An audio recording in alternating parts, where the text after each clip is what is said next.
Entonces, bueno, ¿qué tal? Buenas noches. Le damos la bienvenida a todos los asistentes a este webinar y bueno, vamos a presentar al participante que es un amigo, el doctor Mauricio Vasco, referente mundial, latinoamericano y mundial de la enseñanza basada en simulación clínica, aplicada sobre todo a la obstetricia, ¿no?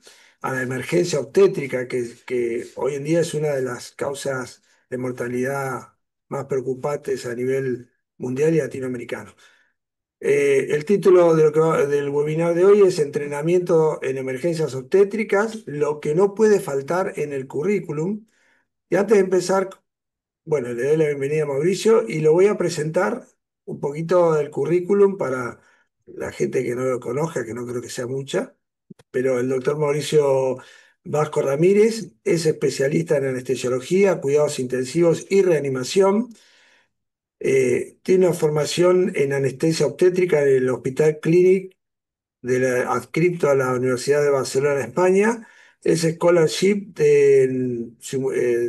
o sea, del Simulation, del Center of Medical Simulation de Harvard, eh, de Boston, Estados Unidos, ¿no? Es consultor temporal, fue o es, no sé, consultor temporal de la OMS y de la OPS.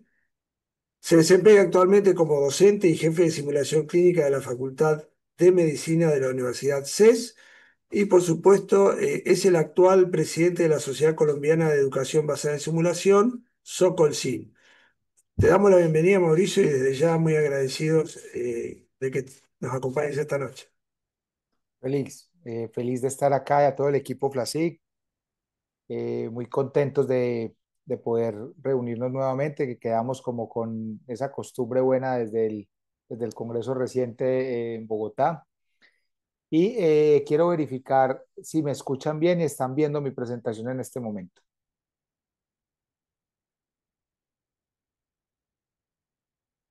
Sí, se ve perfecto, Mauricio.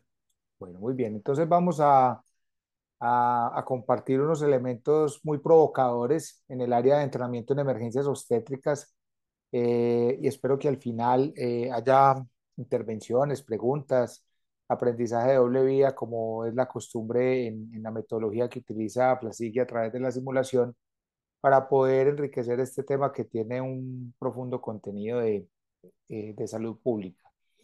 En el mundo, cuando se publicaron las estadísticas este año en el marco del Día Mundial de la Salud, mueren cada 7 segundos mujeres y recién nacidos productos de el embarazo, parto y puerperio. Esto es una tragedia mundial y debe hacer parte de todos nuestros elementos curriculares en todos los niveles, pregrado, posgrado y extensión, para evitar y articularse en este proceso.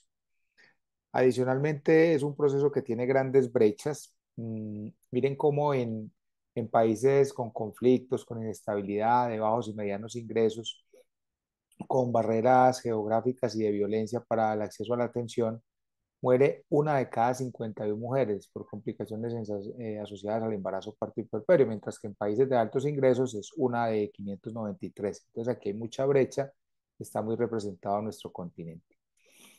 Este año se publicó en Lancet la revisión más reciente de las causas globales de muerte materna.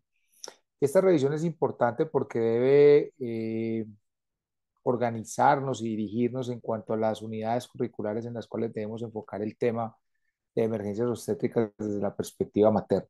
Primera causa global es la hemorragia, preeclampsia, sepsis, las complicaciones asociadas al aborto, los fenómenos tromboembólicos, las pacientes con enfermedad cardíaca, corregida o no, que se embarazan, y un sinnúmero de mujeres que ahora están llegando a edad reproductiva con comorbilidades autoinmunes, pulmonares, que en este proceso tan lindo de dar vida se complican y muchas de ellas dicen, prefiero morir, pero lo que quiero es dar vida. Entonces, este es importante, lo debemos citar, lo debemos referenciar. Y aunque las estadísticas globales son aterradoras, digamos que en nuestra región no estamos tan alejados. Eh, a veces cuantificamos mucho este fenómeno y cualquier muerte materna y perinatal es una tragedia, pero en América Latina, en nuestra región, Se ha documentado que muere una mujer cada hora debido a complicaciones asociadas al embarazo, parto y puerperio. Y tenemos un problema muy grande de brecha. Nosotros tenemos regiones que no tienen nada que envidiarle a los países de altos ingresos y a los mejores hospitales del mundo, pero también tenemos otras regiones que no tienen nada que envidiarle al África subsahariana. Específicamente en nuestra región, donde las brechas son tan características, la OPS en el proceso para acelerar la reducción en la mortalidad materna ha generado muchos elementos de trabajo. Y en nuestra región específicamente tenemos dificultades al acceso para todos acá. No es un secreto que tenemos regiones donde por temas de infraestructura, por temas de seguridad, por temas de recursos, es difícil acceder a los servicios de salud. La prestación del servicio con seguridad y calidad es deficiente, sobre todo en los servicios obstétricos, o sea, hay un gran despliegue de recursos en unidades cardíacas, en unidades de trasplantes, en las unidades de cuidado intensivo, pero le llama uno la atención y le da tristeza cuando uno visita y audita unidades de trabajo de parto. El servicio es muy estándar. Es más, nosotros lo vivimos cuando tenemos que realizar cesáreas en gestantes de alto riesgo. Por lo regular no las hacemos en los quirófanos, en los pabellones de obstetricia, porque no hay carro de vía aérea, no hay máquina de anestesia adecuada, no hay monitoría, no hay personal entrenado. Entonces, que las tenemos que llevar a las salas de cirugía que están acostumbradas a montar pacientes críticos y enfermos porque en obstetricia no hay. El recambio de recurso humano es alto en obstetricia, mucha gente no le gusta, se aburre, es un área con la más alta tasa de demandas y procesos médico-legales, entonces es bien complicado. Hay falta de personal humano capacitado y ahí la educación basada en simulación tiene un pilar fundamental. Y adicionalmente, asociado a los temas de corrupción, tenemos escasez en insumos de infraestructura y en medicamentos esenciales para el manejo de estas pacientes. Cuando vemos al producto, también tenemos muchos problemas. Hay estadísticas recientes, pero en general el grupo del CLAP publicó recientemente en la revista Panamericana de Salud Pública que las tendencias en tasa de mortalidad en la región siguen mostrando valores que aunque en el promedio en algunas regiones puedan estar bien, eh, el fenómeno ese de la brecha nos lleva a que haya regiones donde realmente los números son imperdonables e intolerables y tenemos que seguir trabajando. Entonces, aspecto fundamental, o sea, muchas veces tenemos dificultades para sustentar la adquisición, la compra de simuladores en el área materno-perinatal. La epidemiología es contundente con estos elementos que estamos mostrando. Hace parte de los objetivos del desarrollo sostenible. Y en la publicación reciente, liberada este año, en cuanto a tendencias, miren cómo donde está de color lila más oscuro es donde más mortalidad hay. Y viendo estas gráficas de tendencias, miren cómo aquí observamos el pico asociado a la pandemia por COVID-19 y muchas de las regiones y sobre todo en América Latina no hemos sido capaces de volver a las líneas que teníamos con tendencia a la baja. Es más, exceptuando Centroamérica, que en este seguimiento fue la región que mostró menores cifras, pero incluso mayores de las que tenía en en la época prepandemia. Miren cómo en las zonas del Caribe y en Sudamérica las cifras continúan siendo las de hace 25 años o mayores. Entonces, este es un problema grave. Entonces no basta solo con dar acceso, la atención tiene que ser con seguridad y calidad para el binomio madre-hijo y que sea una atención que perdure no solo durante el embarazo y el parto, sino que se extienda en las 6 semanas del puerperio, siguiendo todo el ciclo de vida pre y posconcepcional de nuestras mujeres. Muy bien. Entonces tenemos todo el sustento epidemiológico para hacerlo. Ahora, mm, ¿qué más podemos hacer con este problema de salud pública? Además de enseñar, generar estrategias de evaluación, investigar, innovar, necesitamos impactar en esos desenlaces mayores. Y este autor británico, Draycott, ha sido la persona que más ha estudiado el tema y particularmente se han trabajado con él muchos cursos de emergencias obstétricas en el Reino Unido y se ha estandarizado todo el tema del Reino Unido con, con estos sistemas de entrenamiento bajo la franquicia que ellos tienen, que se llama el MOET, y otros que han llegado también a algunas de nuestras latitudes. Mm, Ellos son muy enfáticos y estamos completamente de acuerdo en decir que aunque este tema vende mucho y se ve como atractivo, hay que demostrar el beneficio del entrenamiento basado en simulación en emergencias obstétricas antes de su adopción, porque cualquier curso no va a hacer la diferencia. Entonces, en el tema de desenlaces, digamos que siempre usamos la escala de Kirkpatrick y Kirkpatrick y siempre hacemos énfasis en esto. Es frecuente que la gente vaya a nuestros cursos y diga qué curso tan bueno. No les gusta tanto cuando aplicamos pruebas, aplicamos pretest, posttest y tratamos de hacer seguimiento a las 6 semanas. Nosotros con uno de los cursos franquiciados, el curso de soporte avanzado en obstetricia, el ALSO, digamos que la prueba de evaluación incluye evaluación 6, 8 semanas y hasta 6 meses, y la deserción de los asistentes para presentar las pruebas que se van hasta después del curso son realmente altas. Y el adulto no quiere ya ser evaluado en esas fases posteriores, incluso después de haber accedido a un certificado, porque muchas veces lo que las personas necesitan es la certificación por exigencias del trabajo, etcétera, etcétera.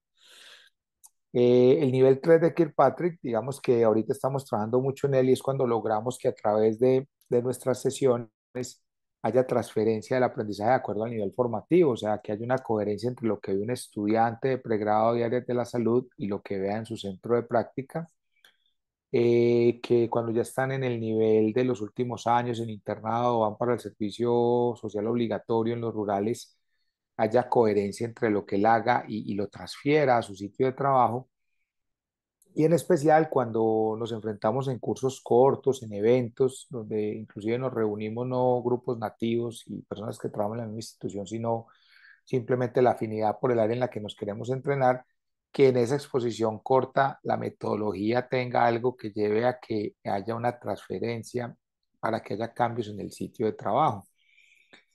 Frecuentemente evaluamos eso y preguntamos si lo que usted vio hoy en esta hora, en estas 2 horas de trabajo, lo va a hacer modificar algo en su práctica. Y definitivamente cuando logramos ese Kirkpatrick 3 a nivel de desempeño es muy deseable.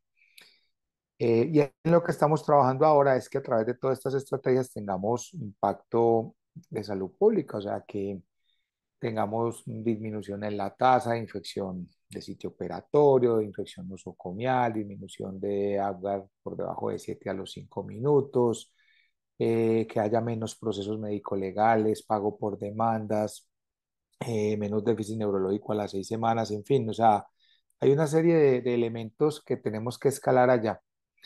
Pero a pesar de venir trabajando con Kirkpatrick hace mucho tiempo y entendiendo que nos quedamos muy fácil en el nivel 1 y en el 2, actualmente Phillips es un autor que retó el modelo de Kirkpatrick y dice, esto es importante, pero hay que demostrarle el retorno a la inversión. Y muchas veces el retorno a la inversión lo están capitalizando áreas que no son las nuestras.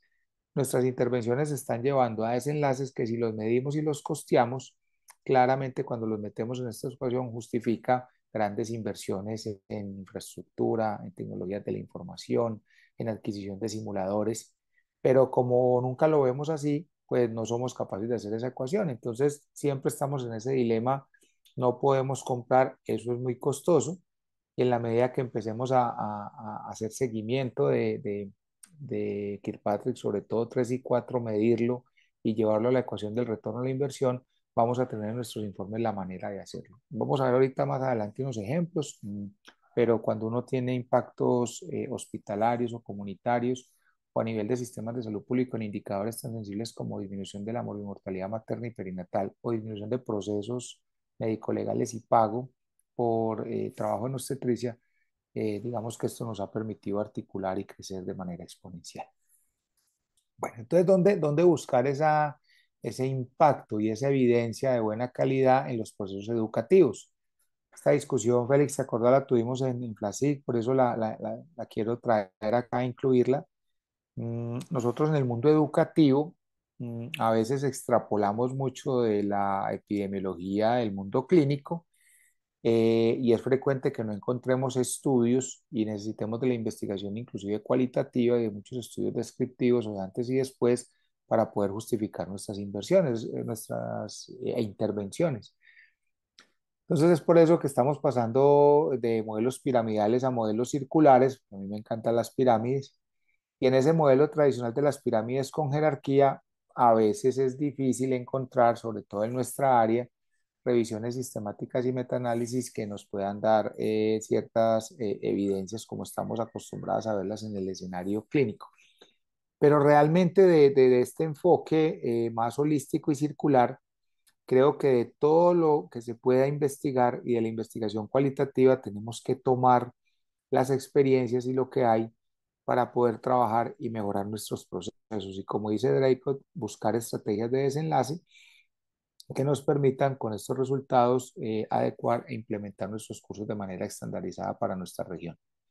Aún así, pues les traje lo que hay en el área de emergencias obstétricas. Entonces, en 2020, a las revistas pues, clásicas en simulación, Simulation and Healthcare en el 2020 publicó cómo es el donde se ha logrado Kirkpatrick con habilidades procedimentales para el tratamiento de las emergencias obstétricas en cursos basados en simulación.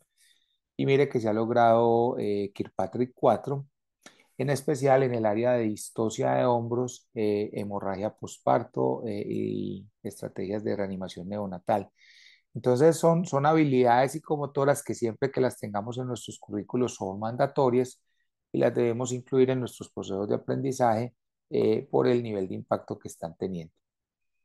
Cochrane, que casi nunca concluye nada cuando se evalúa el entrenamiento interprofesional en simulaciones de emergencias obstétricas e incremento de los equipos, encuentra niveles de rendimiento también altos de Kirkpatrick 3 y 4, en especial en áreas nuevamente de trauma obstétrico, distosia de hombros, disminución en el número de operación cesárea, o sea, varios elementos que realmente pueden impactar y nos pueden ayudar. Entonces, con las limitaciones que tienen los tipos de estudio, emergencias es un área donde encontramos evidencia de buena calidad que nos permite justificar nuestros procesos y nuestras intervenciones. Recientemente se han publicado muy buenas revisiones en esta área que comparto con ustedes. Pueden escanear estos códigos QR, queda grabado. Yo le hago llegar posteriormente la presentación a Edgar para que la monte en la página web, que siguen mostrándonos más elementos para justificar pues, este proceso, derivado muchas veces de no solo ensayos clínicos, sino, como les digo, estudios descriptivos, estudios cualitativos. Y pensando en Kirkpatrick 4 y en país, solo para ponerles un ejemplo, miren cómo, por ejemplo, Canadá tiene estandarizado lo que hace parte del currículo de simulación en los programas de obstetricia y ginecología. Y digamos que este es el piso con el que ellos trabajan en los procesos formativos a todos los niveles y lograron ya tener como un acuerdo y un consenso nacional en este tipo de procesos para estandarización, evaluación y aplicación. Entonces, si se puede, ya hay gente que ha recorrido ese camino.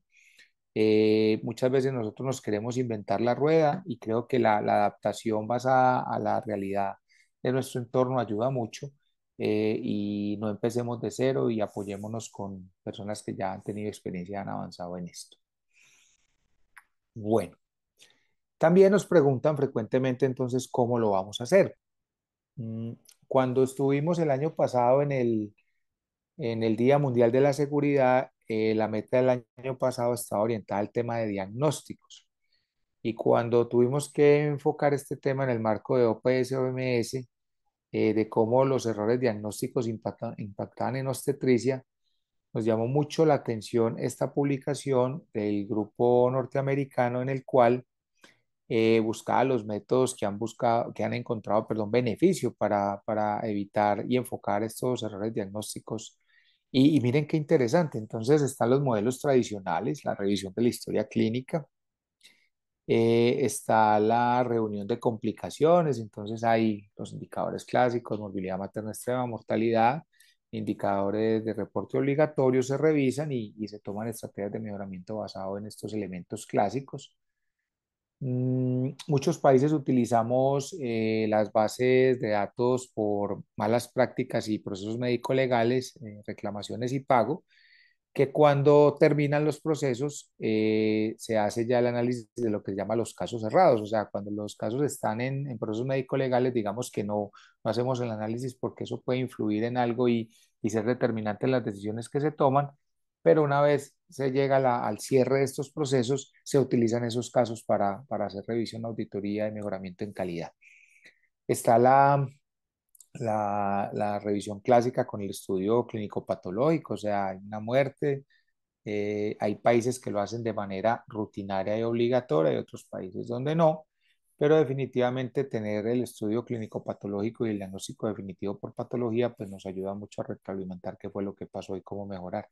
Y encontramos ahí la simulación, ¿no? Entonces miren cómo nuestra nicho de trabajo y de, y de sustentación de lo que nos gusta en esta comunidad se vuelve muy, muy importante para entrenar a los equipos y a las personas en escenarios de obstetricia que nos permite aprender de los errores, evitarlos y mejorar nuestras prácticas orientadas a mejorar todos estos desenlaces. Bueno, ¿dónde podemos hacer eso? Digamos que aquí tenemos muchos asistentes de varias áreas y, y yo tengo mi centro de simulación y quiero que todo el mundo vaya a él. Otros tenemos estructuras más móviles donde de acuerdo a donde nos digan que tenemos que ir, vamos con una estructura más liviana y hacemos nuestros currículos en esos sitios. Impactamos en áreas rurales dispersas, en sitios de salud pública, hacemos muchos congresos. Entonces, habitualmente lo que estamos acostumbrados en el centro de simulación o in situ o en un área rural, lo tenemos que adecuar en un centro de convenciones y trabajar en esos sitios para recrear espacios y trabajar. Pero en general, en nuestra nomenclatura de las zonas de simulación, recientemente, junto con un grupo de líderes de FLACIC, retamos como ese concepto de las zonas de simulación y lo retamos hacia el hecho de generar escenarios con mayor fidelidad que nos permitiera, sobre todo, crear grupos de excelencia y en general potenciar grupos nativos, gente que trabaja junto, generar instructores para sitios con alta experticia, centros de referencia en el área. Y por eso hicimos unas subdivisiones en lo que se denominan las zonas tradicionales de 2 y 3. Entonces, esto lo hemos venido hablando mucho, lo mostramos muy bien ahorita en el Congreso de FLACIC. La idea es que lo comparen, revisen el modelo y específicamente en obstetricia, como les digo, nos ha servido mucho como para intensificar más en esos fenómenos a nivel de ese aspecto. Porque en general cuando uno revisa la literatura, sobre todo reciente, de comparar simulación de baja fidelidad, alta fidelidad, bajo costo, aunque ambas técnicas son efectivas porque el currículo es fundamental, sí la literatura viene mostrando una tendencia a que con la mejoría de la fidelidad y la realidad a través de alta tecnología o simulación híbrida, tenemos una mejor adherencia y un mayor rendimiento de esos grupos de excelencia. Entonces esto nos viene marcando una ruta importante y ahí es donde queremos trabajar. Entonces, contar historias, yo sé que esto lo hemos mostrado mucho en las reuniones, pero siempre lo volvemos a mostrar porque posterior a esto siempre nos escriben, vuelven y nos llaman, nos comparten otros modelos. Tratamos de tener instrucciones para habilidades psicomotoras basadas en simuladores de partes. Hay un gran volumen ahora de programas soportados por estructuras de salud pública y fundaciones que nos permiten tener una alta cercanía a la fidelidad a la realidad. Esta es Paulina, una ingeniera industrial, ella diseñó este Mama Natalie. Este Mama Natalie nos permite tener una paciente o un instructor con entrenamiento que puede, cuando el participante establece contacto con ella, hablar. La paciente le dice qué me va a hacer, quién es usted, por qué me va a tocar, espere que me está doliendo y no puedo. Se controla las contracciones desde acá. Tiene un tanque en el cual podemos colocar sangre preparada, ficticia, pues falsa, para simular sangrado. Se controla la intensidad del sangrado. El bebé Es un bebé que se llena con interfase de aire y en ocasiones líquido y tiene un peso cercano a un bebé real, se palpan las fontanelas, se pueden simular las contracciones del cordón. La placenta es una placenta que tiene velcros y en el briefing, en la preparación uno le explica a los participantes, mire, estos son los cotiledones y cuando revisen la placenta no están estos segmentos, quiere decir que hay cotiledones que quedaron retenidos y debe hacer la intervención necesaria para eso. Entonces, tenemos simuladores de bajo costo que nos han permitido poder trabajar. Este simulador permite colocar sonda vesical y evacuar orina, simular la evacuación de orina, permite colocar forceps y ventosas, elementos muy importantes ahora para el parto distóxico. El modelo avanzado ahora permite hacer operación cesárea. Mm, Utilizamos mucho frutas de la temporada para realizar procedimientos asociados a dilatación y curetaje, aspiración manual endouterina, el aborto, como vimos, una causa frecuente de morbimortalidad. Entonces, los mejores modelos los hemos hecho con una fruta que se llama la pitaya o la papayuela, específicamente con la pitaya cuando uno hace corte a este nivel y si lo pone en una pelvis para aumentar el realismo, la sensación al introducir la cánula y hacer la aspiración manual es muy similar a la experiencia real y se pueden generar currículos para hacerlo de manera repetitiva. Aquí en Bucaramanga, en Colombia, el grupo de la UIS ha generado a través de inmersión virtual procedimientos que asistidos con estas tecnologías simples y de la utilización de frutas se puede interactuar de manera virtual para así los protocolos de entrenamiento en aspiración manual endouterina. La colocación de balones hidrostáticos intrauterinos para el control de la hemorragia posparto.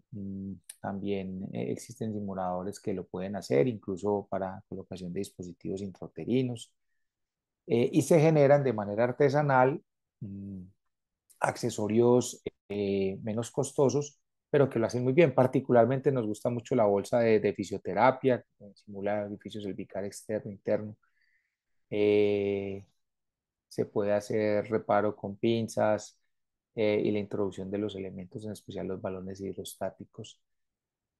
Cuando no disponemos de los balones comerciales, hay diferentes técnicas de balones hidrostáticos híbridos que se pueden hacer con sondas vesicales, con sondas de Nelaton y con dono o guantes, donde la literatura ha mostrado que estos insumos de bajo costo y con mayor accesibilidad, sobre todo en sitios con recursos limitados, pueden salvar vidas al parar el sangrado.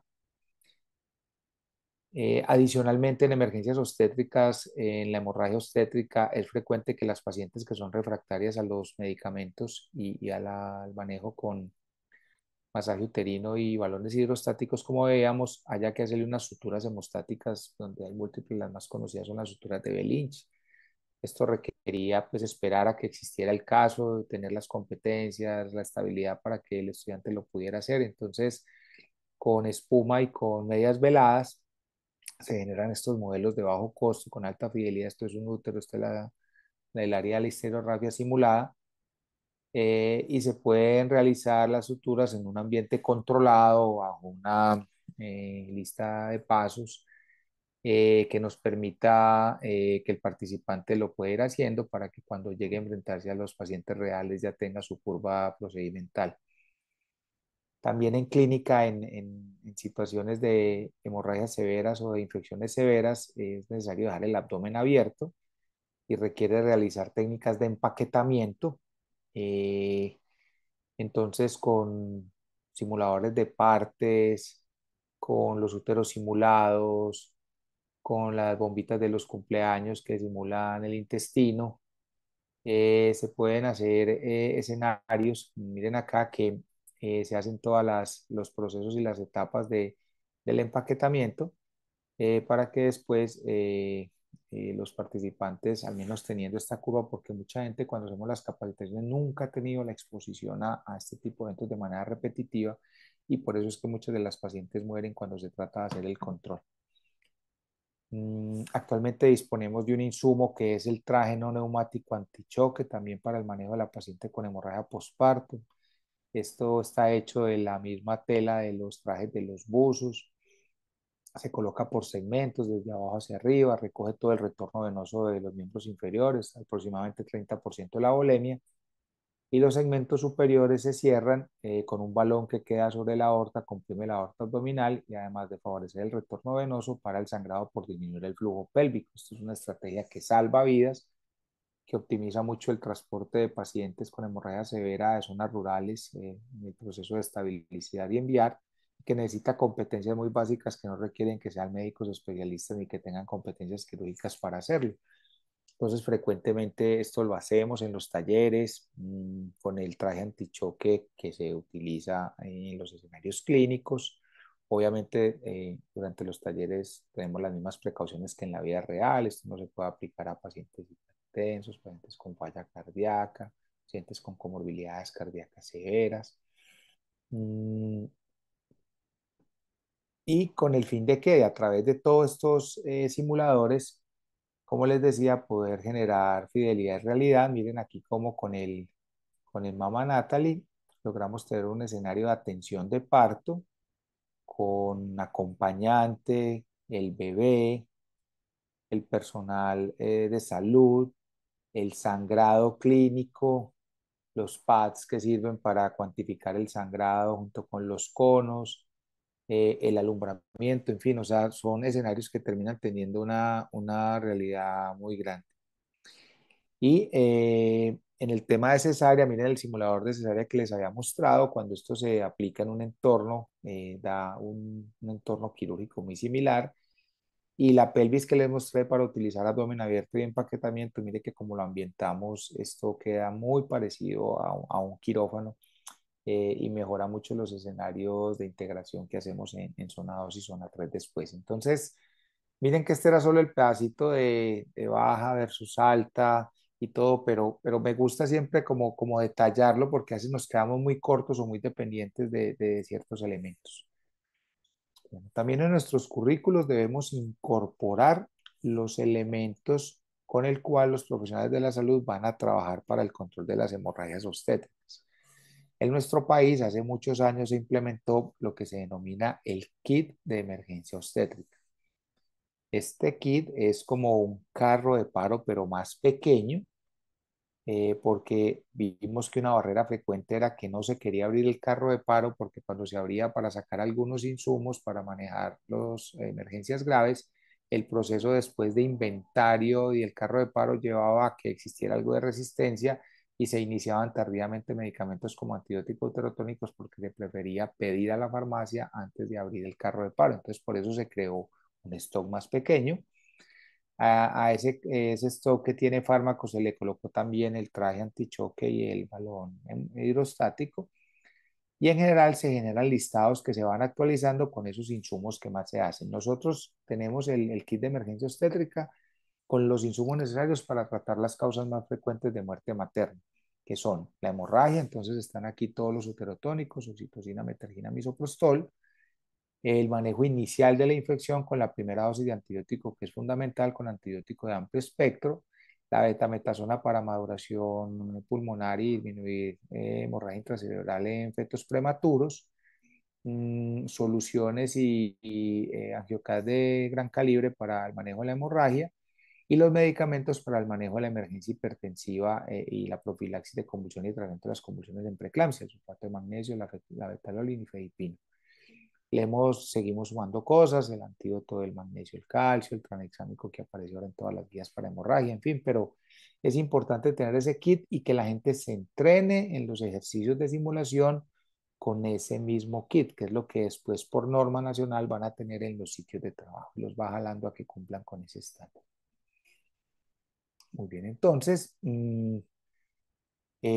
como les decía, la literatura nos ha venido mostrando que al realizarlo de esta manera, buscando el Kirkpatrick 3 y 4 y el ROI, el retorno a la inversión, y sobre todo combinando las simulaciones que hacemos en los centros de simulación con simulación in situ, vamos optimizando estos procesos.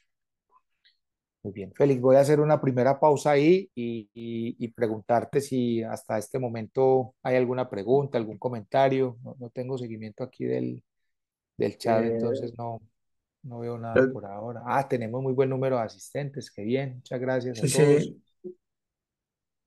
No, hoy había una mano levantada, pero la bajaron y después preguntas no. Si alguien quiere hacer alguna pregunta a Mauricio, puede abrir el micrófono y hacerla.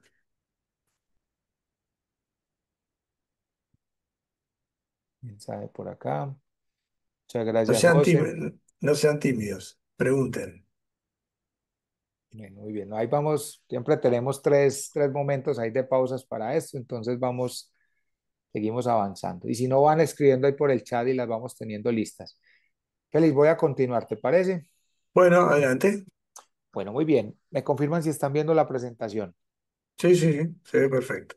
Bueno, entonces mire que hemos venido hablando de saber, tener el conocimiento, saber hacer, pero a veces nos quedamos corticos y pensamos que con saber mucho y saber hacer ya es suficiente. ¿Qué ha mostrado y qué necesidades tenemos con educación que impacten estos desenlaces?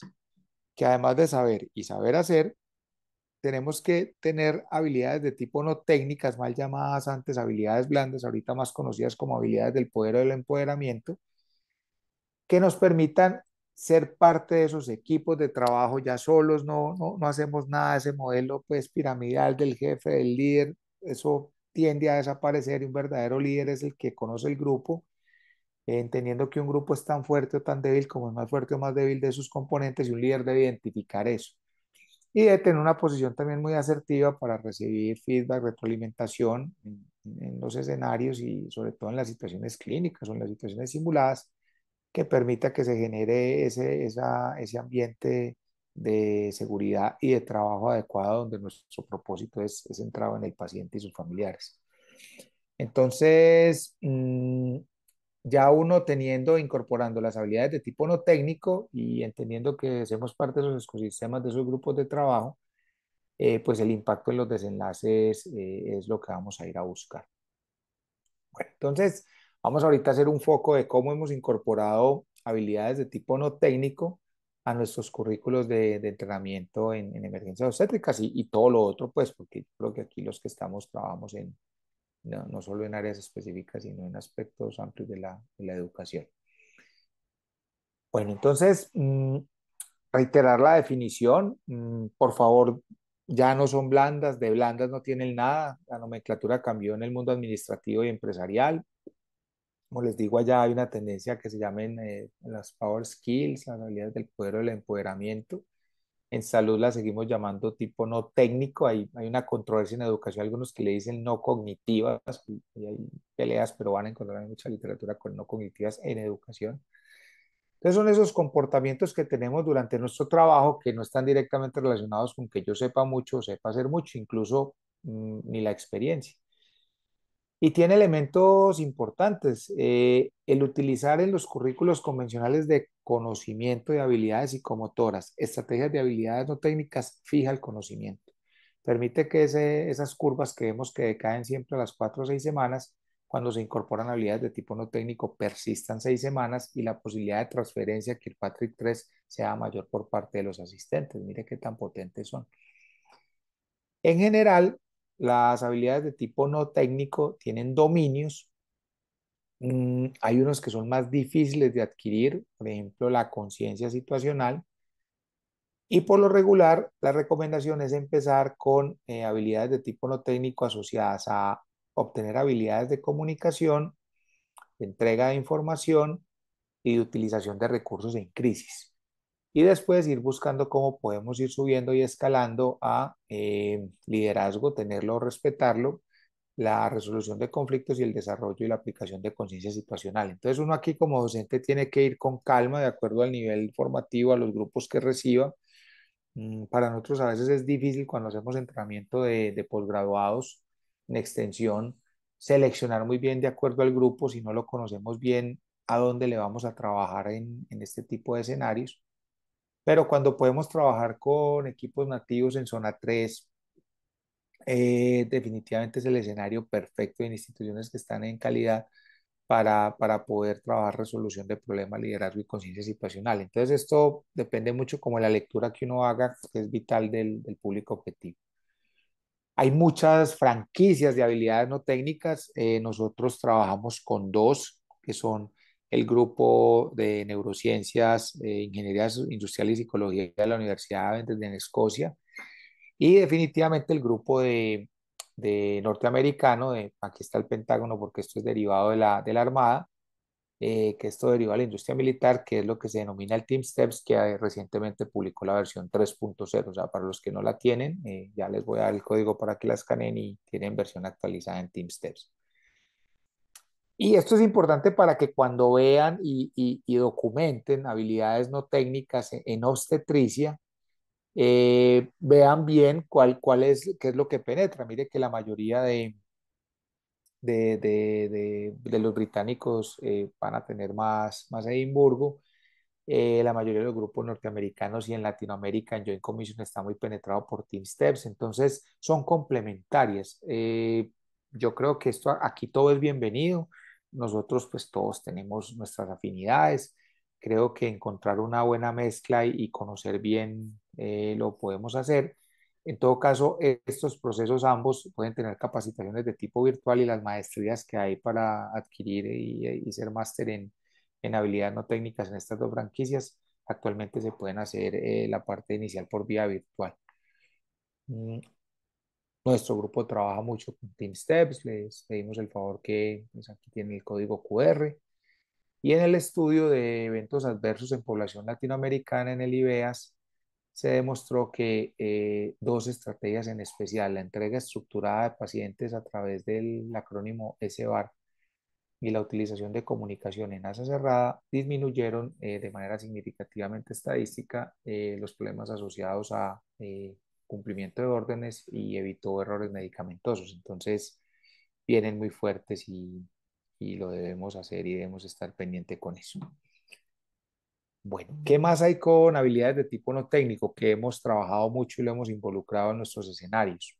Las ayudas cognitivas. O sea, Don Norman, psicólogo experto en neurociencias, nos dice que la ayuda cognitiva es esa herramienta que permite al usuario llevar a cabo una función y cuestiona siempre por qué si un piloto utiliza las listas de chequeo antes de despegar y en las crisis, los músicos y los instrumentistas de alto nivel y el director de la orquesta, a pesar de que han estudiado mucho, han ensayado mucho y tienen instrumentos calibrados y muy costosos, siguen la partitura y utilizan la partitura para tener un buen desempeño.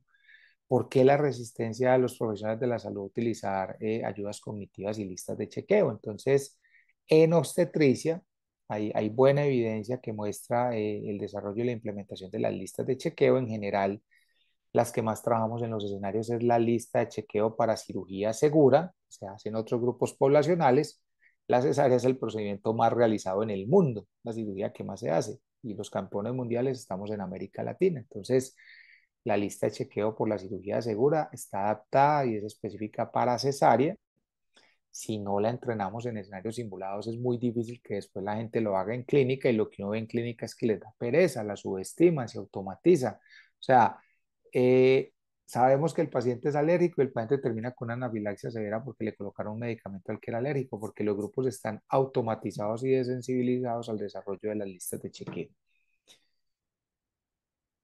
Así como tenemos una paracesárea con 3 pausas, extrapolada de la lista de cirugía segura, la OMS también sacó y validamos, en Colombia la validamos en varios centros, la lista de chequeo para parto seguro.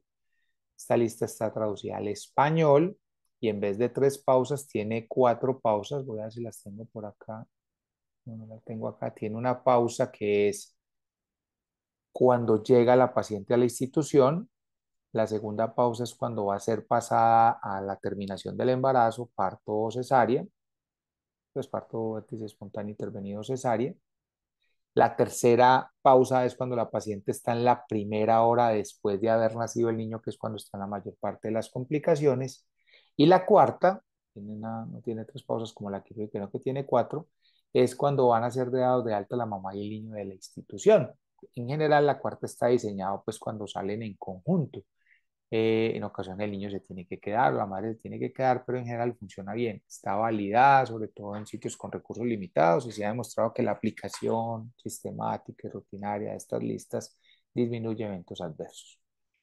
Entonces, esto es cuando las cosas van bien, de manera planeada. ¿Qué pasa cuando hay crisis? En el sitio donde yo hice mi fellowship en Stratus, digamos que allá es el papá de la lista de chequeo, es Atul Gawande, el cirujano, el que se inventó la lista de chequeo por la cirugía segura. Entonces, en el Briga, en esta institución, desarrolló una cultura muy alta de la aplicación de ayudas cognitivas y listas de chequeo. Entonces, con la experiencia de las listas para cirugía segura y la lista para parto seguro, ellos dieron un saltico adicional y dijeron, vamos a hacer listas para las crisis. ¿Derivado de qué? De la aviación. Entonces dicen, un piloto y el copiloto o la tripulación antes de despegar hacen una lista, en teoría cuando todo está bien y verifican antes de salir. Pero cuando uno está volando, pueden quedar sin un motor, pueden pasar muchas cosas. Y ellos tienen unas listas de chequeo para crisis, de lo que puede ser frecuente o raro, pero catastrófico. Y con ese concepto y con los pilotos de la Boeing se desarrollaron las listas de crisis. En el laboratorio de simulación se probaron, se llevaban grupos perioperatorios y se encontró que cuando los grupos utilizaron las listas de chequeo, se disminuyó la probabilidad o se aumentó el chance, no, se aumentó el chance de que se omitieran pasos críticos para sacar de la crisis al caso clínico que se estaba manejando en ese momento en la simulación de manera significativamente estadística. Y el diseño de las listas fue el diseño que se tiene en neurociencias. Antes había muchas listas de chequeo, pero se hacían con el diseño que uno creía. Los pilotos nos enseñaron por qué deben ir las órdenes a la izquierda, los medicamentos a la derecha, se hacían mapas de calor, se explicaban las zonas que el cerebro en crisis ve más en un formato de una página. Entonces, este modelo es el que se ha estado impuesto en el mundo para la utilización de las crisis. Entonces, como les digo, estas son las de obstetricia. Mm, Nosotros apoyados en este modelo hicimos la traducción para Colombia y muchos países en América Latina sé que han hecho la traducción de estas crisis para los escenarios perioperatorios, pero junto con el grupo de Uruguay, gracias a la iniciativa de Martín cuando hizo el fellow en anestesia obstétrica, se crearon listas de chequeo en obstetricia y cuando él regresó a su país, Kirkpatrick 3, transferencia al sitio de trabajo, junto con el Ministerio de Salud Pública y el Fondo de Naciones Unidas, la Universidad de la República y las instituciones generaron, el doctor Mario Pérez y el doctor Martín, la lista de chequeo para crisis en obstetricia. Entonces tiene el mismo modelo de las listas de Harvard, órdenes y acciones a la izquierda, medicamentos a la derecha, saltar entre los cambios de crisis. Entonces, muy interesante esto. Stanford tiene un manual de emergencias de crisis obstétricas muy bueno, con más de 25 crisis. Entonces, nosotros en un trabajo colaborativo con los colegas de Ecuador y de Chile, hicimos la traducción validada y en la página web la pueden encontrar en español y en varios idiomas para poder llevarla a los escenarios de implementación. Con la Organización Panamericana de la Salud escribimos el libro de atención de las principales emergencias obstétricas y una característica de este libro es que tiene todos los mapas mentales, los acrónimos y las listas de chequeo para el manejo de las principales emergencias. Entonces ayudamos que tenemos ese material que es con el que se va a llevar los cursos a los países y hacemos las simulaciones con esas listas para tratar de asimilar el comportamiento en escenarios simulados a la vida real.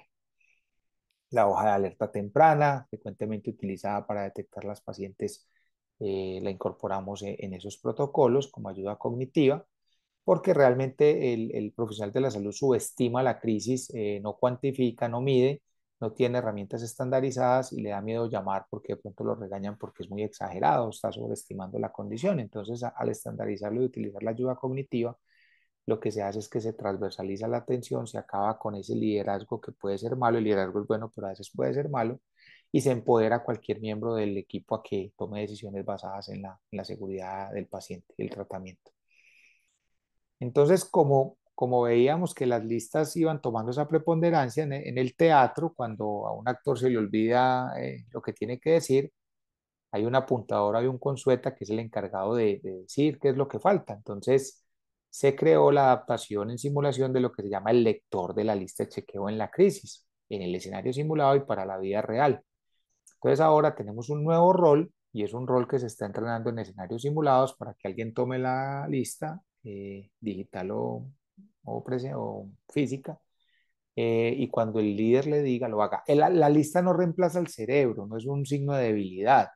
La lista no es para que apenas uno diga preeclampsia y coja la lista a ver qué hace. No, la lista es uno empieza a trabajar, a manejar las emergencias y cuando el líder lo decida, define que lo empiecen a leer y recuerden, es para ver qué pasos críticos se puedan haber omitido que van a ayudar a sacar del paciente de la crisis. No es pues para reemplazar completamente al cerebro. Mm, Me gusta mucho esta colaboración internacional que se llama EMIC. Aquí en esta página web, si la escanean, están todas las listas de chequeo en el mundo en todos los idiomas. Todos estamos pues invitados ahí. Nosotros ya tenemos varias listas ahí. Mire, por ejemplo, aquí están estas son las de neuroanestesia. Ángela Willis es colombiana, ahorita radicada en Canadá. Estas son las listas de Ariadne de crisis en parto de Harvard, las de Stanford que les mostré, con todas sus traducciones. Están las británicas, las australianas, las pediátricas. Las pediátricas digitales son muy buenas porque pues en la física uno lo puede hacer, pero en la digital, yo la tengo en mi dispositivo, uno pone el peso del niño 3 kilos y de una vez él ya te saca todo, te dice si le va a dar una carga de cristaloides sería tanto, si lo va a transfundir con componentes sanguíneos el volumen de glóbulos rojos sería tanto de plasma fresco, la dosis de adrenalina en anafilaxia para el niño de 3 kilos es esta, o sea, la parte digital, particularmente a mí en la parte pediátrica, que el tema del cálculo de las cuentas, si uno no está muy habituado a trabajar con niños, tiene un valor agregado y muy importante en la ayuda tecnológica. Entonces, consulten también esta página para la lista de chequeo. Y el otro elemento que hemos incorporado es el de uso seguro de medicamentos, también un componente primordial. Entonces, en general, se habla mucho en las instituciones de los 10 correctos para la aplicación segura de medicamentos, de los medicamentos LASA, por su sigla en inglés, que se ven parecido y suena parecido el nombre, o sea, adrenalina, noradrenalina, efedrina, etilefrina, o sea, suenan muy parecido, hay ampollas de cosas muy diferentes que son igualitas, los sistemas de codificación de colores, los sistemas de central de mezclas, en fin, entonces, específicamente en obstetricia hay muchos errores medicamentosos y recientemente lo que nos ha pasado es que el ácido tranexámico que está incluido ahora en las guías y los protocolos mundiales de la Organización Mundial para el Tratamiento de la Hemorragia Postparto es un medicamento que se parece mucho a los anestésicos locales que utilizamos para la colocación de anestesia de analgesia raquídea. Y por eso es que ahora el tranexámico espinal, cuando se inyecta accidentalmente, porque las ampollas son muy parecidas, es lo que se llama el nuevo asesino en el pueblo de obstetricia, porque las pacientes a las que uno desafortunadamente y por error se le coloca tranexámico por vía raquídea espinal se mueren todas. Tienen una trombosis de senos venosos con hipertensión endocrina refractaria, convulsiones refractarias, las pacientes mueren. Entonces, estos temas los tenemos que hacer en simulación, o sea, nos está pasando que siempre son muertos y muertos y muertos y después nos damos cuenta y tenemos que valorar estas cosas que están pasando y ponerlas en el currículo temprano para evitar que esta nos pase. Bueno, Félix, para ir cerrando, eh, entrenamiento interprofesional, de esto se ha hablado mucho. Yanis, pues de SMS en Boston, digamos que decía, con todas las fortalezas de la educación interprofesional que promueve la Organización Mundial de la Salud y los conocimientos en simulación en profesionales de la salud, encontremos esa intersección donde los grupos interprofesionales en escenarios simulados, el, el IPSIM, pues que conocemos, lo podamos hacer desde etapas tempranas de la formación, que que los estudiantes desde semestres tempranos aprendan a trabajar con otras profesiones, que cuando estemos en un escenario de puros médicos no nos digan usted es enfermero, usted es de terapia, usted es kinesiólogo, no, o sea, que tengamos escenarios para habilidades psicomotoras, pero que desde años tempranos en nuestro programa tengamos escenarios donde, de acuerdo a al currículo y a las competencias y capacidades, podamos empezar a trabajar en esos equipos, porque si no, después uno se sale a matar en la vida. Entonces, eh, para compartir en interprofesional es cómo llevar este entrenamiento interprofesional de manera sistemática a transformación curricular, que muchas veces hace parte de currículo oculto, tenemos muchos problemas para la integración curricular, y pensar también en la simulación interprofesional y el trabajo interprofesional ya en nuestra clínica. Pues a veces no hay manera, hay gente que no se entrenó con estas tendencias, pero si hay manera, vemos ahorita al final con conceptos de seguridad 2.0, poderlo llevar al trabajo clínico. Entonces eso está definido. Y nuevamente con Diego Andrés, que ha liderado este proceso, el concepto de telesimulación, que surgió en pandemia y se ha profundizado. En telesimulación hay mucho, en habilidades psicomotores está pues esta gran propuesta chilena del Grupo de la Católica del doctor Varas de simulación de habilidades procedimentales con feedback asincrónico, el, el C1, DUI1, el C1, DO1. Diego se la pensó más en simulación sincrónica de escenarios de crisis a través de telesimulación. Entonces, él empezó a montar los escenarios en el centro con todo el grupo de confederados. Los participantes se conectaban en la misma proporción que se haría una simulación de zona 2 o zona 3. No pasamos de 6 a 8 personas. Y en los trabajos se ha mostrado que da un excelente escenario, sobre todo para debriefing de habilidades de tipo no técnico. Entonces ha sido una buena sorpresa, nos ha ayudado mucho, muchas veces la gente no se puede trasladar a los centros y en esto pues en los congresos siempre los que han estado con nosotros hemos tenido oportunidad de hacer los talleres de emergencias obstétricas y otras crisis perioperatorias en esta metodología. Bueno, muy bien. Entonces, sabemos mucho, sabemos hacer, incorporamos todo este pool que hemos visto de habilidades de tipo no técnicas para hacer parte de equipos de trabajo, entrenamiento interprofesional, listas de chequeo, uso seguro de medicamentos. Pero ¿quién está dando feedback, debriefing, retroalimentación de buena calidad? ¿Cómo nos estamos entrenando para eso? ¿Qué precauciones estamos teniendo para que ese debriefing, ese feedback tenga el impacto esperado? O sea, cuando solo estudiamos o cuando solo estudiamos y observamos o cuando solo estudiamos, observamos y tenemos prácticas sin retroalimentación, mire que el impacto en conocimientos es realmente bajo, en habilidades igual y en la práctica mínimo. Pero cuando los participantes, los estudiantes, nuestros pares, nuestros colegas tienen capacidad de recibir retroalimentación, feedback, debriefing de buena calidad, miren cómo se catapultan todos los desenlaces en conocimiento, habilidades y práctica. Y esto no es nuevo, esto es viejo. Yo y Chauer habían descrito el impacto que tiene ese feedback de manera adecuada. ¿Qué decir en nuestra región tan diversa donde tenemos, además del debriefing educativo y la necesidad de hacer debriefing clínico, componentes culturales, así hablemos español, las diferencias que tenemos, Brasil y algunas islas del Caribe que no hablan español, hablan portugués, hablan francés, hablan inglés, eh, personalidades diferentes y sobre todo, como veíamos al comienzo, la necesidad de trabajar en zonas de conflicto armado, de grandes brechas, con barreras no solo geográficas, sino asociadas a la seguridad donde el recurso humano necesita estar protegido bajo los lineamientos de la misión médica y necesitamos también adquirir herramientas basadas en el trabajo humanitario. Entonces, el debriefing ha sido capaz de discernir en todas estas diferencias y muchas veces nos quedamos solo con una manera de hacer debriefing y pensamos que eso aplica a todo lo que tenemos y no le sacamos el provecho a un elemento pues que sabemos el impacto que tiene. Entonces, en resumen, nuevamente citando a Dreyko, es muy importante para que las capacitaciones de emergencias obstétricas basadas en simulación sean efectivas, eh, realizarlas con una tendencia a que sean replicadas in situ, en los sitios de trabajo,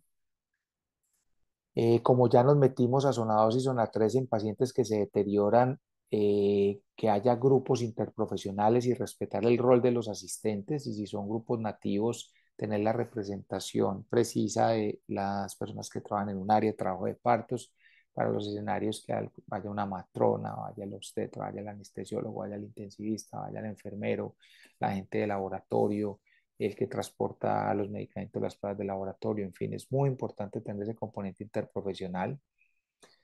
Definitivamente tenemos que trabajar con habilidades de tipo no técnico y todas las estrategias de comunicación, listas de chequeo y elementos que vimos hoy.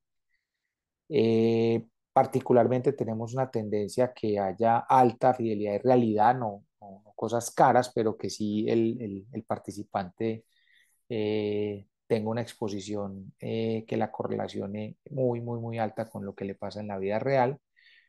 Y en especial cuando formamos grupos y hacemos entrenamiento en zona 3 en grupos nativos, en regiones, en zonas, en hospitales o clínicas con los que hacemos los convenios cerrados, formar, hacer cursos de teach and teacher, de trainees para que este grupo primario que se forma, con un seguimiento que puede ser online y virtual o presencial intermitente o con una intensidad menor de instructores a los que acompañaron la visita inicial, se puede ir realizando periódicamente el entrenamiento del resto del staff, porque es imposible que una vez al año, que solo pueden ir 32 personas, con eso se vaya a lograr la transformación de un servicio de atención materna y perinatal.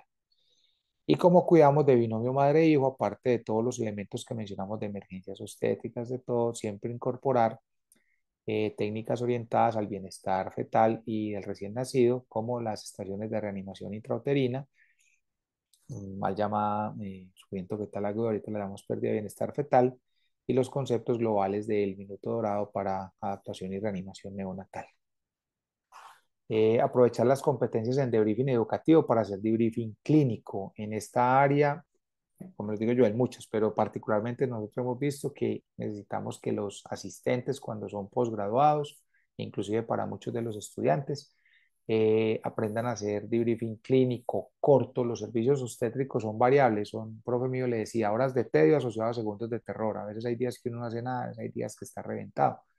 Y es importante tener herramientas para hacer feedback adecuado con los componentes clínicos que necesita en ocasiones tiempo sin sacrificar el objetivo en estos escenarios tan poblados como los escenarios clínicos. Bueno, ¿qué hicimos en OPS? Se generó una estrategia de región para hacer esa capacitación basada en un currículo con estos componentes. Se denomina Cero Muertes Maternas por Emergencias Obstétricas y se lleva de ese grupo primario de todos los países para estandarizar la estrategia de conocimiento, habilidades psicomotoras, habilidades no técnicas y trabajo en equipo para poderlo llevar a las regiones donde eran más altos los niveles de muertes maternas y perinatales. Se generan las guías, las rúbricas, las listas de chequeo y específicamente, como mencionó Félix al comienzo, en el área pues, de anestesia obstétrica y cuidado crítico materno, que es como donde yo más me desempeño, pues hemos tenido un rol muy activo en el desarrollo de actividades en eventos académicos, y además de trabajar en el área de analgesia, de anestesia obstétrica, ir a esa parte de trabajo en equipo, involucrarnos en las urgencias obstétricas y la paciente obstétrica de alto riesgo. Hemos trabajado la mayoría de franquicias que muchas de ellas permiten adaptación a países de bajos y medianos ingresos, el Safe Obstetrics, el Global Also, permite adaptaciones, colapso materno, ahora con el grupo australiano y canadiense, el BAST, todos ellos con lo que vimos y que nos recomendaba el grupo de Drake, habilidades no técnicas, interprofesional, trabajo en equipo, y con estos proyectos que se articulan a través de la OPS. Siempre nos preguntan qué hacer clínicamente. Particularmente la gente se capacita, pero si esto no lo llevamos y lo hacemos en nuestro trabajo diario, no va a tener impacto. Entonces, la manera como lo estamos haciendo clínicamente, no en laboratorios de simulación, es aplicar el concepto de seguridad 2.0. ¿Qué es seguridad 2.0? A diferencia de la seguridad 1.0 que era, hago un análisis basado en lo que sale mal, que es raro, trabaje haciendo todos los días lista de chequeo por la cirugía segura, lista de chequeo cuando hay crisis, los 10 correctos cuando va a aplicar medicamentos, siempre hable en asa cerrada, siempre entregue a los pacientes con ese VAR. Entonces, cuando uno clínicamente en el día a día utiliza los elementos de seguridad 2.0, se va entrenando en lo cotidiano para que en el momento que ocurra una crisis clínica, lo cotidiano le sirvió para entrenarse, adicional a lo que usted está haciendo en centros de simulación o con simulaciones in situ. Entonces, hacer que la mayoría de cosas salgan bien. Y estos elementos han venido escalando. En general, nosotros ahorita estamos muy fuertes en seguridad 2.0 para asociarlo a los modelos de seguridad y calidad clínica. Y esperamos más adelante poderlo pasar a seguridad 3.0, porque en seguridad 3 es lo que nos toca, es falla el software, no hay medicamentos, no me despachan el medicamento de farmacia, eh, tengo problemas graves con comportamientos disruptivos y choque con mis colegas, entonces ahí vamos con calma avanzando. Porque miren que lo que buscan los sistemas de calidad y alta acreditación está orientado a todos estos elementos de calidad y seguridad que, como vimos, los podemos ir reproduciendo en simulación y en el trabajo clínico. Entonces, Félix y todos, la simulación clínica es una técnica establecida para mejorar la seguridad del paciente, nos permite, luego de haber tenido currículos basados en conocimientos, mejorar las habilidades psicomotoras, eh, los comportamientos como equipos de trabajo, las habilidades de tipo no técnico y sobre todo nos permite probar los sistemas para detectar estas amenazas latentes y poderlas cubrir. Y como nos pasaba con estos alemanes que cada verano inflaban su piscina, hacían salchicha, tomaban cerveza y veíamos esto y les decíamos, se van a electrocutar, la respuesta de ellos era, Mauro, llevamos haciendo esto todos los veranos, nunca nos pasa nada, no nos vengas aquí a hacer ave de mal agüero, no seas exagerado, que no, nunca ha pasado nada. Entonces, esa frase que es tan común en salud, nunca ha pasado nada, pues no vamos a esperar que mueran las pacientes y mueran los niños para entender que elementos de los que hemos hecho hoy acá son benéficos y los debemos incorporar. Y es por eso que hemos liderado a nivel mundial lo que se denomina ahorita el cuidado crítico materno, que no es ser intensivista, no es tener una unidad de cuidado intensivo, sino que el concepto de cuidado crítico materno implica que todo el personal que cuida el binomio madre-hijo en cualquier área del hospital es capaz de generar currículos transversales para la atención aguda de esa materna que se está deteriorando y que pone en amenaza su vida y la del bebé.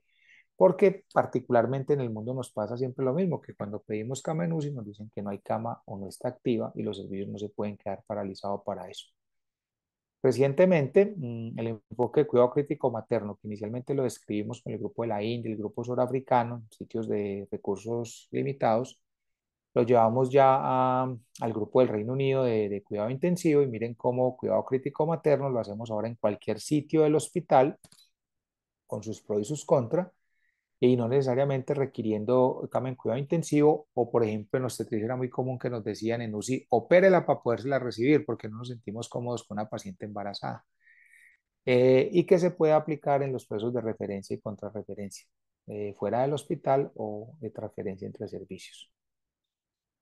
Y con el grupo de Australia, de Harvard y del Reino Unido, hemos tomado todos estos currículos y hemos generado estrategias de implementación para que no dupliquen trabajos. Entonces, si buscan estas bibliografías, encontrarán ahí la mayoría de escenarios en emergencias obstétricas que pueden utilizar para que desempeñen en sus centros.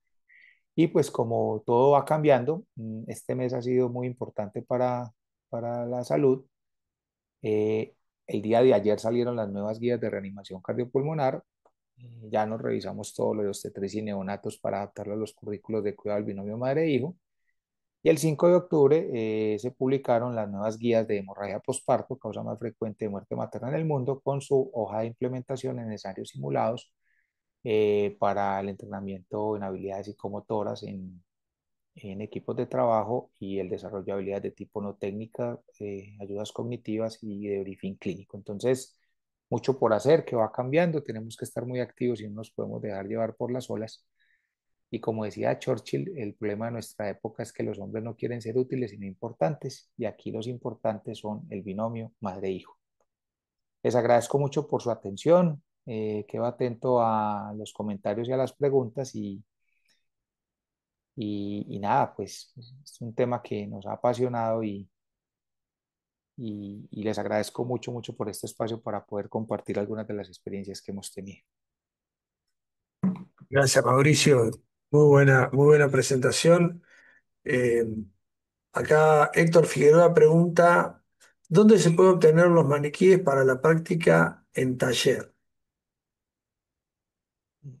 Héctor, o sea, en general lo que mostré, ahí el programa de Global del ERDAL tiene la mayoría de estos simuladores livianos que mostré ahí. Pues los simuladores artesanales básicamente los colocamos en los artículos y en las revistas y en el anexo ponemos cómo se preparan, se hacen y cómo se adaptan y bajo qué currículos. Eh, no, en general creo que los proveedores habituales de nuestra región nos pueden dar esa experiencia, pero tengo que reconocer que con la Federación Mundial de Sociedades de Anestesia, la parte de Global del ERDAL nos ha dado un apoyo fundamental en los programas en África con reanimación neonatal han mostrado un impacto grande en disminución de morbimortalidad materna y perinatal con estos insumos. Y ahora estamos trabajando mucho todos los escenarios de hemorragia y de emergencias obstétricas con ellos. Gracias, Mauricio. Después, Teresa Rodríguez dice, buenas noches, Mauricio. Eso es excelente para trabajar con colegas que viven en zonas alejadas. Creo que se refiere a la telesimulación. Eh, Francisco Cuello, excelente presentación. Excelente, excelente. Sheila de Jesús Díaz también, excelente. Ada Vargas lo mismo. Y muchas gracias por la presentación, José Gómez. Saludos de Perú, Víctor Tavara.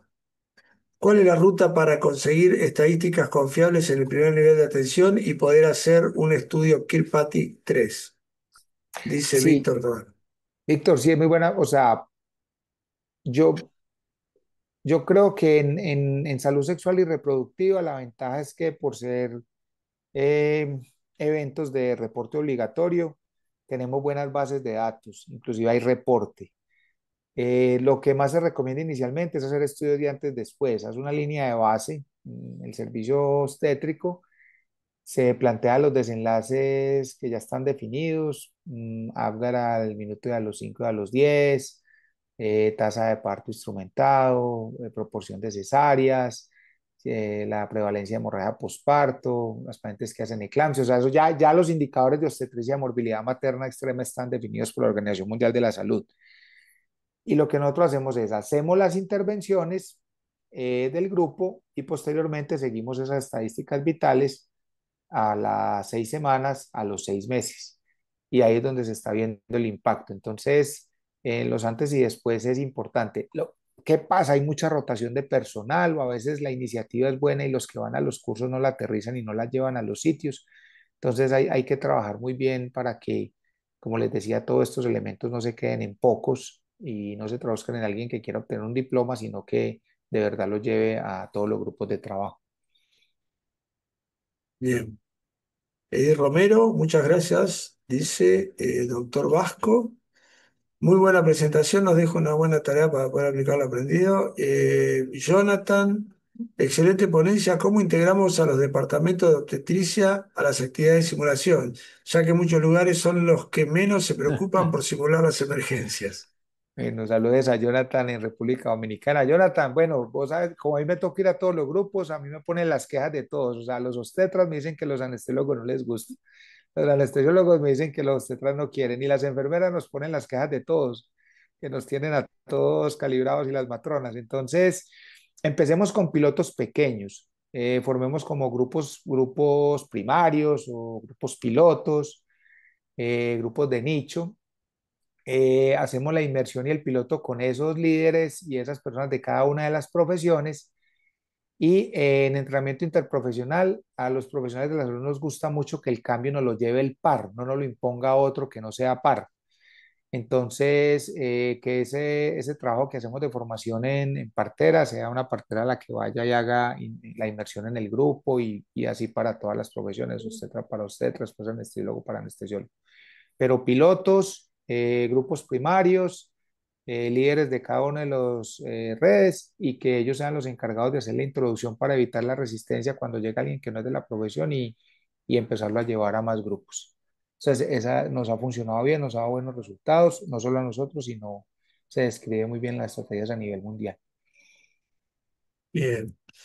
Eric dice, Eric Chaer, buena presentación, concuerdo con el plan de reconocer la andragogía como herramienta de enseñanza-aprendizaje en estos niveles. Gracias, doctor. Y no hay más preguntas. Yo Muy creo bien. que eh, yo te quería hacer una, Mauricio, ya Sí, que señor, lo tengo claro. acá. Me gusta mucho el concepto del aprovechamiento de la zona 2, ¿no? Y ahí, sobre todo porque tienen mucho potencial para el entrenamiento de lo técnico, lo no técnico. Eh, entonces, yo te quería preguntar a vos qué experiencias tenías con eso, sobre todo con la práctica deliberada. O sea, qué resultados habías visto? Sí, muy buena pregunta, Felipe. Primero quiero contar la experiencia de Stratus allá en el centro. Eh, la garantía que ellos tienen, y mira que esas zonas salen de allá de Boston, por eso es, y yo no lo entendía, no lo veía, no sabía por qué, es que ellos utilizan tiempo protegido laboral para ir al laboratorio de simulación a hacer entrenamiento zona 2-3.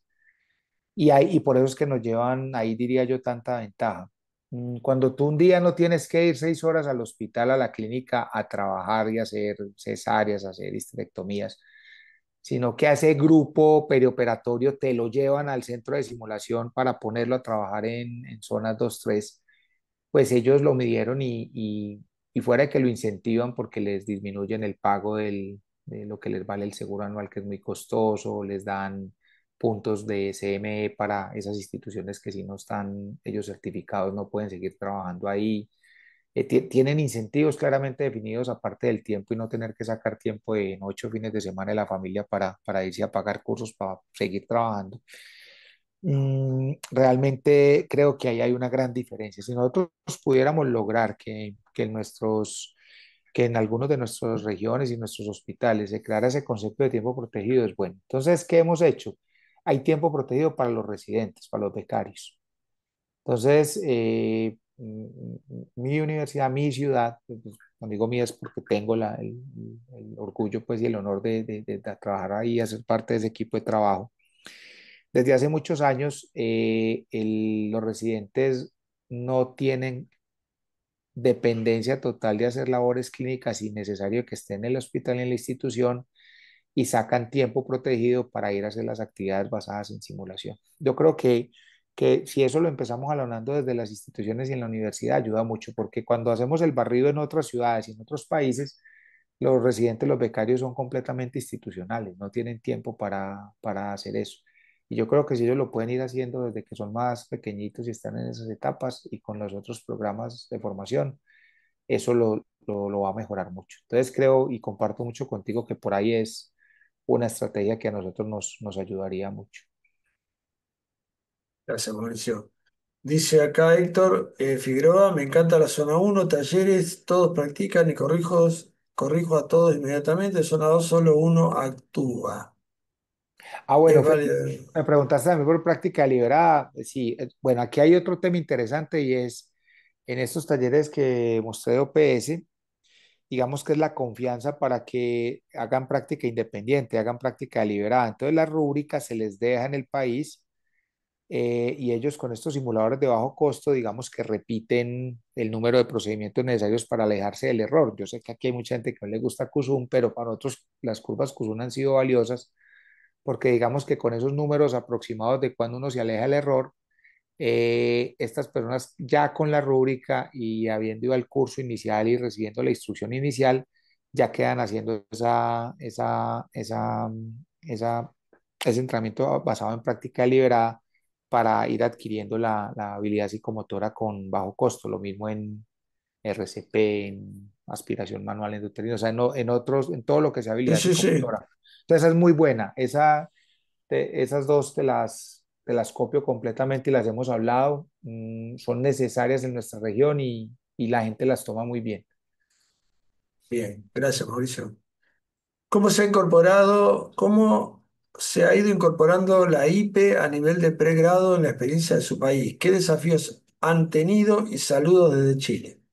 Susana Susana, Contreras. sí, las mayores, la primera experiencia de exposición que tuve a simulación interprofesional fue hace muchos años que fui a la Católica cuando llevaron a Yanis y se empezó a hablar de eso. Empecé a ver mucho en atención primaria y me gustaba mucho cómo los estudiantes de pregrado de enfermería, de medicina, de áreas sociales interactuaban para definir elementos tan simples como cómo mejorar la adherencia de los pacientes a los medicamentos, el paciente polimedicado que se tenía que tomar 6 12 pastillas, cómo surgía de esa interacción interprofesional eso.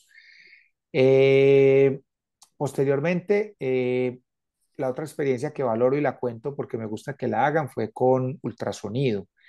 En Boston la semiología ellos la llaman Medical Doctor 1, 2, 3, 4 y ellos ya adquirieron la insonación y los conceptos ultrasonográficos de su anatomía de manera transversal.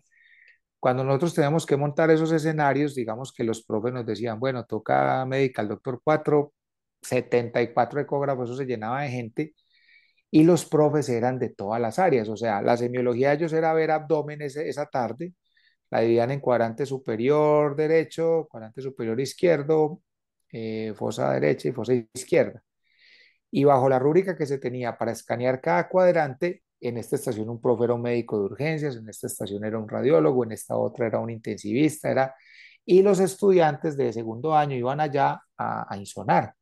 Entonces, esa realmente me gusta por ejemplo, ahora la pregunta es esa, es para un currículo básico de la paroscopia, ¿por qué tiene que tener en lo básico un espacio para cirugía general, otro para ginecología, otro? O sea, si todas las áreas que utilizan la paroscopia van a necesitar un currículo básico. Entonces, de esa manera, el laboratorio de simulación tiene más horas de ocupación productiva y no necesita repetir lo mismo para cada una de las profesiones y se favorece esos elementos. Ya en otras cosas específicas lo puede hacer. Tercera, la de zona 2 y zona 3 con los equipos nativos. Definitivamente es muy, muy ventajosa, muy ganadora.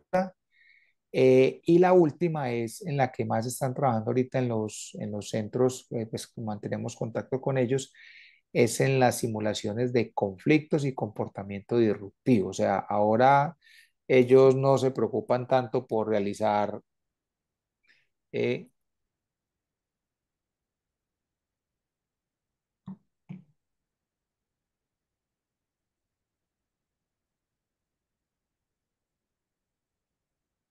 ¿Puedes ver ahí, Mauricio, vos? Sí, señor. Espera Te que lo me leo entró yo. aquí una llamada y me sacó listo. Entonces, Ah, listo. ellos de manera interprofesional están simulando escenarios de problemas. O sea, nosotros todavía seguimos muy preocupados que por la vía aérea difícil, que por la hemorragia, que porque es importante. Y allá ellos están por el conflicto, la pelea, la queja. O sea, el detonante es el anestesiólogo pregunta, el paciente está sangrando y voltea al cirujano y le dice, ¿y a ti qué te importa? Tú preocúpate por la anestesia, que yo me preocupo por operarlo. Y observamos los comportamientos y vemos cómo Claro. hacemos debriefing. Entonces, eh, mira que a nosotros nos gusta mucho lo técnico y el conocimiento, pero esto tiene una dimensión que a veces no la captamos y por eso me gusta compartir y contar esas historias en estos escenarios. Muy bueno, es importante. Y acá Héctor dice que manejar una retención de hombros, creo que la zona uno es la ideal, ¿verdad? Manejar las suturas compresivas igual a zona uno. Yo trabajo con posgrado, qué bueno, si simulaciones de conflictos con anestesistas, neonatólogos, etcétera, buenísimo. ¿Algo que decir de eso, Mauricio? No, Félix, muy bien, que estos son charlas motivacionales y veo que la gente está bien cargada y con Muy, ganas de muy bien. llevárselo a su sitio de trabajo. Me da mucha alegría. Bueno, no hay nada más, no, por lo menos acá no veo más preguntas. Ok. Ya creo que es la hora de liberarte, Mauricio, porque has estado mucho, casi una hora y media, así que bueno, agradecerte de parte de la Comisión de Educación en Línea de FLASIC y gracias por la predisposición y las ganas siempre de aportar. Muchas gracias a ustedes. Estamos en casa, bienvenidos todos. Esto queda grabado y la potencialidad después cuando lo podemos ver. Entonces, para los asistentes hoy, si nos pueden ayudar con el voz a voz para que esta información llegue a más gente, maravilloso. Les agradezco mucho. Un abrazo grande. Muy bueno. Gracias, Mauricio. Chau, Descansen todos. chau. Hasta luego. Chao. Chau, saludos.